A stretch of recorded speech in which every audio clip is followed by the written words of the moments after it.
maka kita komitmen bahwa kesempatan itu selalu dibuka. Artinya tes selalu dibuka, baik tahun ini, tahun depan, dan tahun-tahun selanjutnya.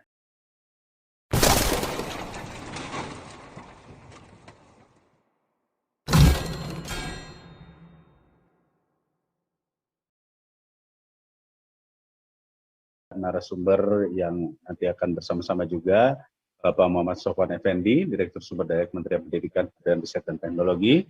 Bapak, Ibu semua, para dosen, dan juga mungkin para sivitas akademika, rektor dari berbagai perguruan tinggi yang hadir. Pertama saya mengucapkan apresiasi bahwa hari ini saya turut diundang serta untuk sharing mengenai rekrutmen dosen.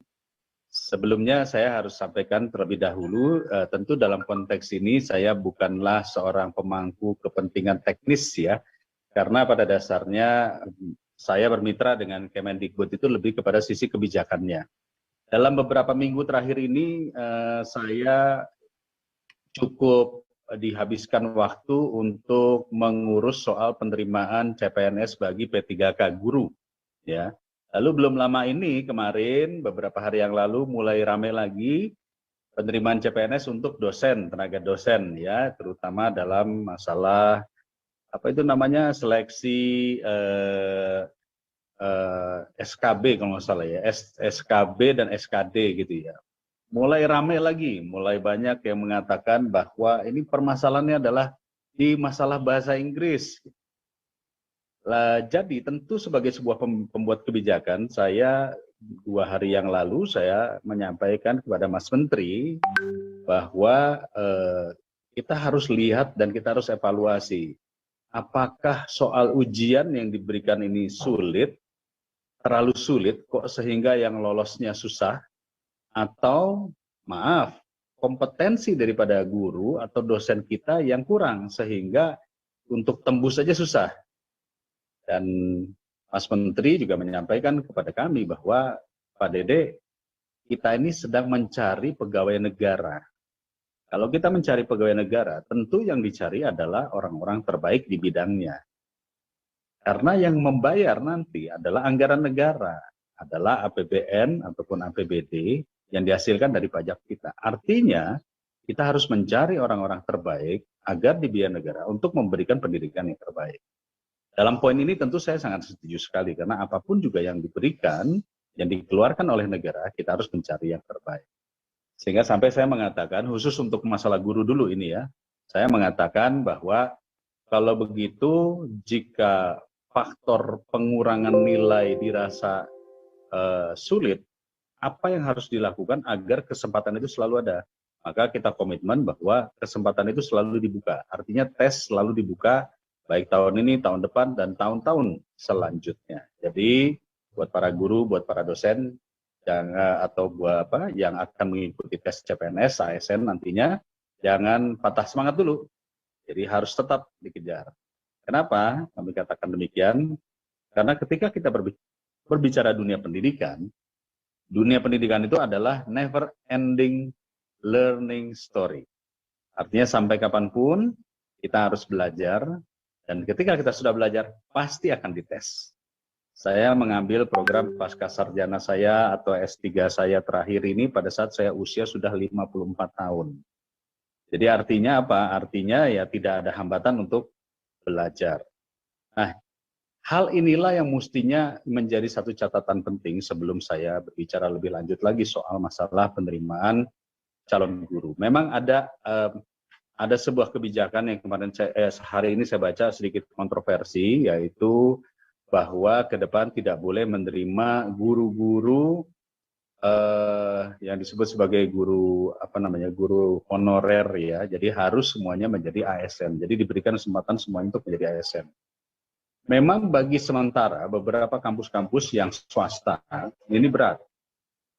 Karena sesuai dengan peraturan Undang-Undang Guru dan Dosen, maka setiap orang menjadi dosen, maka dia sudah harus memiliki sertifikasi. Dan kalau sudah memiliki sertifikasi, akreditasi, apalagi sudah memiliki status sebagai dosen, tentu ya nilainya agak besar, tunjangannya harus besar.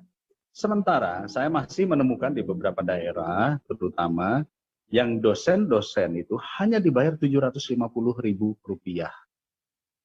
Jadi inilah yang kemudian menurut hemat kami memang ada dosen-dosen itu hanya dibayar Rp750.000. Jadi inilah yang kemudian menurut hemat kami memang ada sesuatu sistem yang harus kita benahi secara baik. Sekali lagi mari kita lihat dalam konsep industri 4.0 menuju kepada society 5.0 bahwa peserta didik atau mungkin mahasiswa ya anak-anak didik kita itu sudah cenderung jauh lebih memiliki kesempatan terbuka dibanding kita-kita yang dahulu. Anak-anak ini sekarang sudah jauh lebih bisa menggunakan gadget, aplikasi, media sosial, dan mendapatkan informasi yang jauh lebih cepat dibanding kita-kita dulu juga.